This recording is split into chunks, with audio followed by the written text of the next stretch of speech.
பிரியமானவர்களே, இயேசு கிறிஸ்துவின் நாமத்தில் உங்களுக்கு என் அன்பின் வாழ்த்துக்கள். இந்த இடத்தை பார்க்குறீங்களா? இது எந்த இடம், எங்க இருக்குன்னு யோசிக்கிறீங்களா? தேவனுடைய வீடு தான் முதலாவது நாம திறப்பின் வாசல் ஜெபம் நடத்தின இடம், அதுக்கான கட்டிடம்.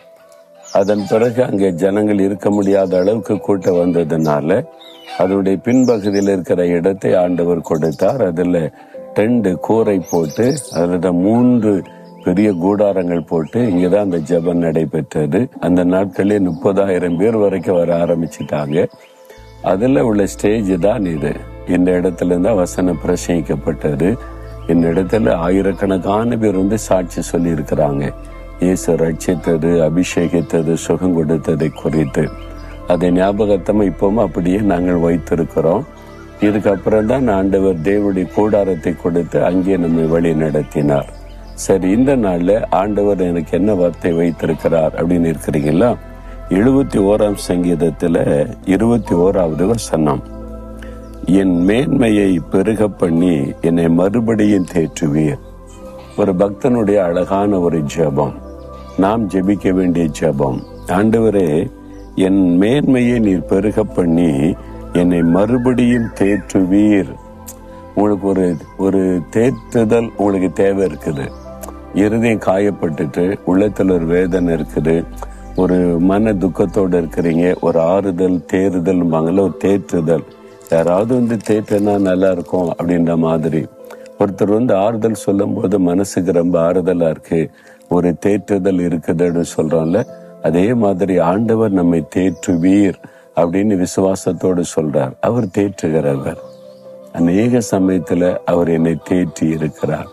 ரொம்ப சோர்ந்து போய் கலங்கி இருந்த சமயத்துல ஆறுதல் படுத்தி தேற்றி எழுந்துரு, என் ஊழியத்தை நீ தைரியமா செய்ய, சோர்ந்து போகாத, இதெல்லாம் பார்த்து கலங்கிறாத, இதெல்லாம் வரத்தான் செய்யும். அதுக்கு மத்தியில நான் கூட இருந்த நடத்த நீ தேற்றுவீர்.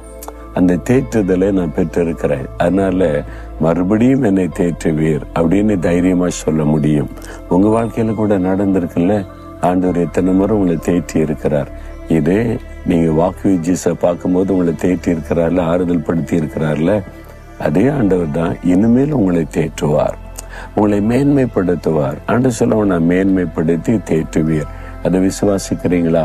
அந்த பக்தன் விசுவாசத்தோடு தான் சொல்றார், என்னை மறுபடியும் மேன்மைப்படுத்துவீங்க, மறுபடியும் என்னை தேற்றுவீங்க, நான் விசுவாசிக்கிற ஆண்டவரே என்பதாய் சொல்லுகிறார். அப்போ உங்க வாழ்க்கையில கூட இன்றைக்கு நீங்க ஆண்டவரை பார்த்து சொல்லணும், நான் சில மரியாதையை இழந்துட்டேன் ஆண்டவரே, மேன்மையை நான் இழந்துட்டேன். எங்க வீட்டுல மதிக்க மாட்டேங்கிறாங்க, வேலை செய்யற இடத்துல ஒரு மரியாதை இல்லை, நான் வேலை செய்யற இடத்துல மேலதிகாரி அற்பமா திட்டுறாங்க, ஏசுறாங்க, ஒரு மேன்மையில எனக்கு வர வேண்டிய மேன்மையெல்லாம் தடுத்துடுறாங்க, ப்ரமோஷனை கெடுத்துடுறாங்க, ஏதாவது ஒரு காரணம் சொல்லி. அதனால நான் மேன்மை அடைய முடியல. பிசினஸ்ல எவ்வளவு கஷ்டப்படுறேன், எவ்வளவு பிரயாசப்படுறேன், ஒரு மேன்மையான ஆசீர்வாதத்தை பார்க்க முடியல. முதல்ல நல்லா இருந்தேன், இப்ப எல்லாமே சரிந்து கொண்டே வருது. சூழ்நிலை பார்த்தா ஜிஎஸ்டின்றாங்க, டேக்ஸ் அதுக்கு இதுக்குன்றாங்க, எல்லாமே போச்சு. அதனால நான் எல்லாம் மேன்மையெல்லாம் இழந்து போய் நிக்கிறேன். அப்படி சோர்ந்து போய் இருக்கிறீங்களா? மறுபடியும் கர்த்தர் உங்களை மேன்மைப்படுத்துவார். அதே இடத்துல, எந்த இடத்துல நீங்கள் சிறுமைப்பட்டு நிக்கிறீங்களோ அதே இடத்துல உங்களை மேன்மைப்படுத்தி உயர்த்துவார். உங்களை மறுபடியும் ஆண்டவர் தேற்றுவார். அதுதான் ஆண்டவர் உங்களுக்கு சொல்லுகிற வார்த்தை. நீங்க ஆண்டவரை பார்த்து சொல்லுங்க, ஆண்டவரை நான் விசுவாசிக்கிறேன், நீங்க மறுபடியும் என்னை மேன்மைப்படுத்துவீங்க, என்னை தேற்றுவீங்க. அந்த விசுவாசத்தை நீங்க அறிக்கையிட்டு பாருங்க. இப்பவே உங்களுடைய உள்ளத்துக்குள்ள ஒரு ஆறுதல், தேறுதல் வரும். அந்த வேதனை எல்லாம் மறைஞ்சிரும். சூழ்நிலையில மாற்றத்தை நீங்க பார்ப்பீங்க. நான் நிறைய டைம்ல அப்படி பார்த்திருக்கிறேன். ஆமா, நான் உங்களை போல பாடுள்ள மனுஷன் தானே. இந்த ஜெப நடக்கிற இந்த பந்தலுக்குள்ள இந்த இடத்துல எவ்வளவோ நான் கண்ணீர் வடித்து இருக்கிறேன்.